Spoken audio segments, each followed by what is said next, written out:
রতনতনু ঘাটের লেখা কবিতা অঙ্ক পাখি।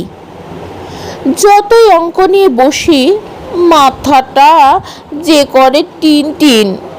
2 থেকে 1 বাদ দিলে কেবল যে থেকে যায় 3।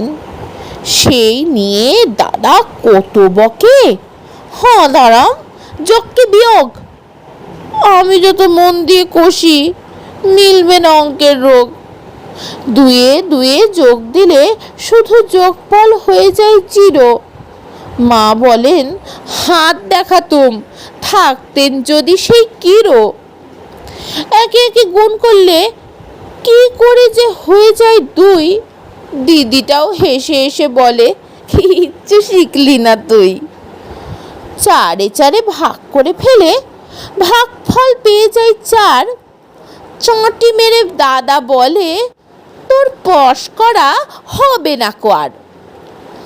রোজ রোজ হাত জোর করে অঙ্কের দেবতাকে ডাকি, আমাকে বানিয়ে দাও খাঁচা, অঙ্কটা হোক পোষা পাখি।